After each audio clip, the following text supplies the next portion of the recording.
और मध्य प्रदेश और छत्तीसगढ़ के संकेतों ने साफ कर दिया है कि राजस्थान में मुख्यमंत्री के चेहरे पर से सस्पेंस का पर्दा जब हटेगा तब फिर एक बार चौंकाने वाला नाम सामने आ सकता है।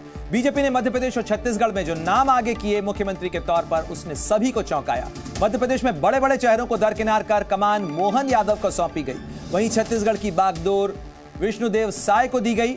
अब देखना यह है कि क्या राजस्थान में भी बीजेपी सरप्राइज देगी या एक बार फिर वसुंधरा राजे को आजमाएगी। 11 बजे केंद्रीय पर्यवेक्षक राजस्थान पहुंचेंगे और शाम 4 बजे विधायक दल की बैठक होगी, जिसके बाद सीएम के नाम का ऐलान किया जाएगा।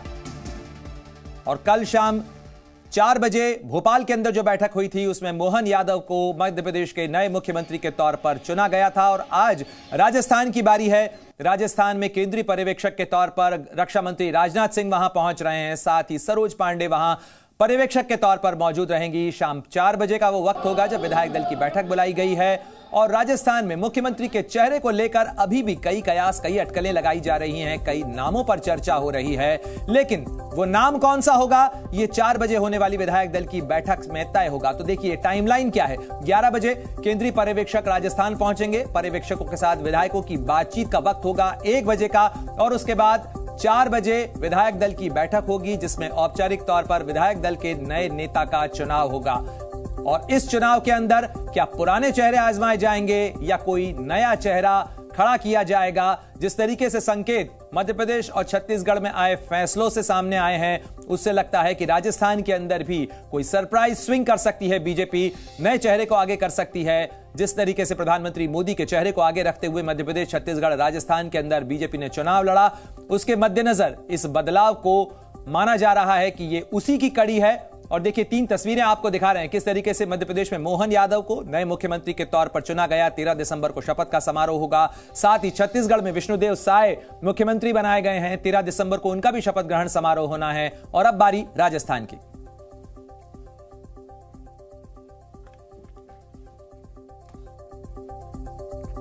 और इन तस्वीरों के साथ बात करते हैं अब राजस्थान की राजनीतिक बिसात की, क्योंकि आज का दिन राजस्थान के लिए बड़ा और महत्वपूर्ण होने वाला है। मेरे 2 सहयोगी मेरे साथ जुड़ गए हैं। शशि मोहन जयपुर से हैं और साथ ही रविंद्र कुमार दिल्ली से हमारे साथ मौजूद हैं। सबसे पहले मैं शशि मोहन आपका रुख करना चाहूंगा। आज जयपुर के अंदर खासी हलचल होगी, लेकिन जो फैसले रायपुर और भोपाल से सामने आए हैं, निश्चित रूप से कई नेताओं की धड़कनें आज बढ़ी हुई होंगी जयपुर में। बिल्कुल धड़कनें बढ़ी हैं और रात नींद कैसी आई इसका भी आप अंदाजा लगा सकते हैं। खास बात यह है कि 115 विधायक बीजेपी के हैं और जब तक घोषणा नहीं हो जाती तब तक मन में सब 115 के विधायक अपने आप को मुख्यमंत्री मान सकते हैं। बहरहाल बीजेपी विधायक दल की बैठक की तैयारियां हो चुकी हैं। राजनाथ सिंह दोपहर 11:15 बजे जयपुर एयरपोर्ट पहुंचेंगे, वहां से होटल पहुंचेंगे और फिर होटल से रवाना होंगे वो 3:45 बजे। 4 बजे विधायक दल की बैठक शुरू होगी बीजेपी कार्यालय में। उसमें पहले प्रदेश अध्यक्ष का संबोधन होगा, फिर पर्यवेक्षक का संबोधन होगा। उसके बाद में सवाल ये कि क्या प्रस्ताव कराया जाता है किसी से या सीधे पर्यवेक्षक ऐलान करेंगे, बुलाएंगे और माला पहना देंगे। सवाल ये कि क्या 2 बार की मुख्यमंत्री रही वसुंधरा राजे को फिर से जिम्मेदारी दी जाती है मुख्यमंत्री की, या कोई नया चेहरा आएगा। जिस तरीके से अब तक छत्तीसगढ़ और मध्य प्रदेश के फैसले से बीजेपी ने चौंकाया है, संभावना जताई जा रही है कि इस बार भी चौंकाया जा सकता है। अगर वसुंधरा राजे को जिम्मेदारी दी जाती है तो वो भी पार्टी के नेताओं के लिए चौंकाने वाला होगा, क्योंकि कई लोग अभी वसुंधरा राजे को रेस से बाहर मान रहे हैं। और अगर कोई नया चेहरा आता है तो सबके लिए चौंकाने वाला फैसला हो सकता है। लेकिन सवाल ये कि नया चेहरा कौन आएगा, क्या बीजेपी सरप्राइज का स्विंग क्या होगा, गेंद किस तरफ टर्न लेगी, ये अभी राजनीतिक बिसात के ऊपर, राजनीतिक पिच के ऊपर देखना होगा। रविंद्र कुमार, मैं आपका रुख करना चाहूंगा। आज जो तस्वीर सामने आएगी, जिस तरीके से तस्वीर सामने आई छत्तीसगढ़ से, भोपाल से, उसमें तो लगा कि जो चेहरे आगे थे उनको नहीं बल्कि जो पीछे कतार में खड़े हुए हैं उन्हीं चेहरों में से मुख्यमंत्री ढूंढना चाहिए। क्या राजस्थान में वैसा ही कुछ उम्मीद की जाए आज? अब बिल्कुल देखिए, मनोहर लाल खट्टर हो, रामनाथ कोविंद हो, तीरथ सिंह रावत या पुष्कर धामी, ये ऐसे सरप्राइज रहे। और मोहन लाल यादव जो पिछले 9 साल में आपने भी देखा प्रणय, इनके बारे में कोई सोचा नहीं था ये मुख्यमंत्री या फिर राष्ट्रपति तक बने। अब जिस तरह से मोहनलाल यादव को बनाया गया है, विष्णुदेव साय को, अब देखिए जो समीकरण है, या तो दलित होंगे क्योंकि वहाँ ओबीसी और आदिवासी हो गया, दलित होंगे और महिला, या फिर फॉरवर्ड या महिला, ये संभावना। अगर इसमें देखा जाए तो अनीता, ये शशि जानते होंगे बेहतर, अनीता भदेल 4 बार की विधायक है अजमेर से, दक्षिण से, ये बाल विकास मंत्री भी रही है, इनका नाम भी हो सकता है सरप्राइज, ये आप भी नहीं सुने होंगे, शशि जानते होंगे, हम नहीं जानते थे। इसी तरह से अगर 9 महिला विधायक जीती हैं, अगर इसमें फॉरवर्ड और दलित सब मिला लिया जाए तो वसुंधरा राजे भी हैं, दिया कुमारी भी हैं, तो कहीं ना कहीं अनीता भदेल हैं या फिर मंजू बागमर है, ये भी एक शोभा चौहान है, ऐसे कई, कल्पना देवी हैं, सिद्धि कुमारी हैं, ये 9 नाम है जो विधायक है महिला, और ये फॉरवर्ड में भी है, दलित में भी। तो कोई भी नाम सरप्राइज हो सकता है। जैसा कि मैंने पहले बताया कि रामनाथ कोविंद राष्ट्रपति बने, सरप्राइज था, मनोहर लाल खट्टर, उसी तरह से मोहन लाल यादव, ये सरप्राइज कुछ रहे हैं पिछले 9 साल में जिनके बारे में सोचा भी नहीं जा रहा था। तो ऐसे में अनीता भदेल भी हो सकती है, वसुंधरा राजे सिंधिया भी हो सकती है, दोनों नाम सरप्राइज होंगे, क्योंकि एक की पूरी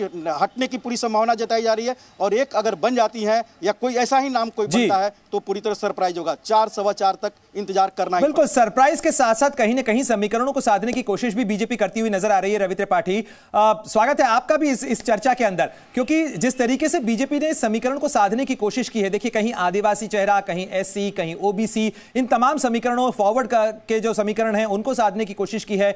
महिला, जिस तरीके से प्रधानमंत्री ने अहमियत जताई थी महिला वोटर्स की, क्या माना जाए कि राजस्थान में किसी प्रमुख महिला चेहरे को भी अहमियत मिल सकती है, जैसा रविंद्र भी जिक्र कर रहे हैं?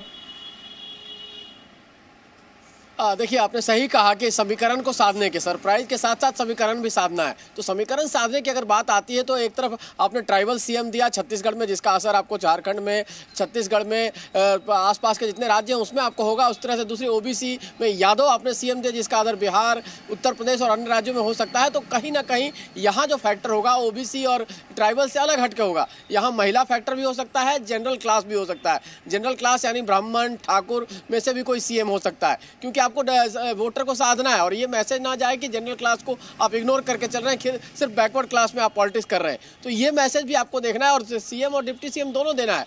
तो महिला वाला ऑप्शन भी है, क्योंकि महिलाओं को मौका नहीं मिला है और महिलाओं ने खुलकर मतदान किया, चाहे छत्तीसगढ़ की बात करें, मध्य प्रदेश की बात करें, राजस्थान की बात करें। राजस्थान में महिलाओं पर अत्याचार सबसे बड़ा मुद्दा है।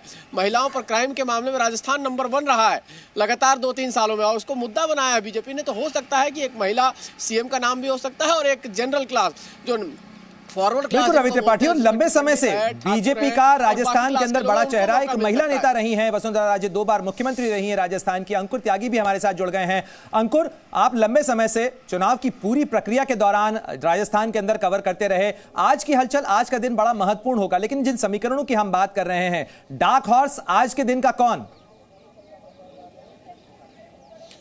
देखिए, जिस तरीके से अभी तक का रहा लगातार, इसमें कई अलग अलग किरदार निकल कर आए। मैं लगातार कहता आया हूँ, देश का सबसे बड़ा क्षेत्रफल के हिसाब से सूबा है राजस्थान, और 5 जो राज्यों में इलेक्शन हुए हैं उनमें सबसे ज़्यादा अगर सीएम पद के दावेदार भी हैं तो इसी स्टेट से हमने देखने के लिए मिलते हैं। कभी कोई बालकनाथ का नाम लिया, कभी दिया कुमारी का नाम सामने आता है, और सबके अपने अपने इक्वेशन है। आप हर किसी की अपनी सोशल इंजीनियरिंग है, सबका अपना एक उसके पीछे एक लॉजिक होता है कि इसके पीछे इसको बनाया जाएगा। अगर रानी के घर पर कोई विधायक आ रहे हैं तो उसको भी बहुत ज्यादा हाईलाइट करके दिखाने की कोशिश की गई। लेकिन पहले तस्वीरों में मैं आपको थोड़ा दिखाने की कोशिश करूंगा। यहाँ पर इस वक्त अलग अलग कई सारे पोस्टर्स यहाँ पर लगाए गए हैं, और यहाँ पर कहीं पर भी आपको जरूर दिखाई देंगे प्रधानमंत्री मोदी और नड्डा जी के साथ, जो कि सीपी जोशी यहाँ पर इस वक्त अध्यक्ष हैं। लेकिन कहीं पर भी दूसरा कोई चेहरा या पूर्व मुख्यमंत्री जिसे अपने आप को हमेशा प्रिटेंड करती आई हैं वसुंधरा राजे सिंधिया, वो आपको आज यहाँ पर देखने के लिए नहीं मिल रहा है अब। और जिस तरह से तस्वीर लगातार बदलती रही है, तो कभी उनके जेपी नड्डा के पास जाकर अपनी सफाई देने की बात हुई, क्योंकि यहाँ पर एक शॉर्ट पॉलिटिक्स की जो आरोप जो निकल कर आए थे। बिल्कुल अंकुर त्यागी, आपने मंच की बात की, समीकरणों की बात की, सूत्रधारों की बात की, और वो तस्वीरें दिखाई जहां जिस मंच से आज ये तय होगा कि राजस्थान का नया मुख्यमंत्री कौन होगा। आप सभी बने रहिए हमारे साथ में। दर्शकों को जरा बता दें कि आखिर वो चेहरे कौन हैं जिनके ऊपर इस समय कयास लगाए जा रहे हैं, जिन पर जीरो डाउन किया जा सकता है। हालांकि आपको बता दें कि छत्तीसगढ़ और मध्य प्रदेश में जिस तरीके के नतीजे सामने आए हैं, जिस तरीके के फैसले सामने आए हैं, उसमें से इन चेहरों, इन नामों के अलावा भी कोई नया नाम सामने आ सकता है, और इसीलिए जो कुर्सी है ये खाली रखी गई है, क्योंकि इस कुर्सी के ऊपर इन शहरों के अलावा भी कोई बैठ सकता है। तो देखिए, अश्विनी वैष्णव का नाम माना जाता है, राजस्थान से आते हैं, उड़ीसा कैडर के आईएएस अधिकारी रहे हैं और इस समय केंद्रीय मंत्री हैं। गजेंद्र सिंह शेखावत हैं, जो कि बाड़मेर के इलाके से आते हैं, मारवाड़ के इलाके से आते हैं और इस समय केंद्रीय मंत्री हैं। वसुंधरा राजे 2 बार की मुख्यमंत्री रह चुके हैं। भूपेंद्र यादव महत्वपूर्ण और बड़े नेता हैं बीजेपी के, उनका नाम भी चर्चाओं में है। अर्जुन मेघवाल राजस्थान कैडर के आईएएस अधिकारी रहे हैं, इस समय केंद्रीय मंत्री हैं। साथ ही ओम माथुर बीजेपी के कद्दावर नेता हैं, इस समय वहां पर जो है छत्तीसगढ़ के अंदर प्रभारी भी रहे। उसके दिया कुमारी ये जयपुर के राजघराने की हैं, केंद्रीय सांसद रही और सांसद के बाद अब विधायक चुनी गई हैं। इसके अलावा महंत बाबा बालकनाथ का भी नाम आ रहा है। सीपी जोशी इस समय प्रदेश अध्यक्ष हैं, उनका नाम भी चर्चाओं में है। राज्यवर्धन राठौड़ ओलंपियन है, उसके साथ साथ केंद्रीय मंत्री रहे, बीजेपी के सांसद रहे और राज्यवर्धन राठौड़ अब विधायक चुने गए हैं। साथ ही सुनील बंसल संगठन के बड़े नाम के तौर पर इन्हें भी जाना जाता है। उत्तर प्रदेश में बीजेपी की जीत जो हासिल हुई थी उसमें भी बड़ी भूमिका इनकी मानी गई थी। जी न्यूज़।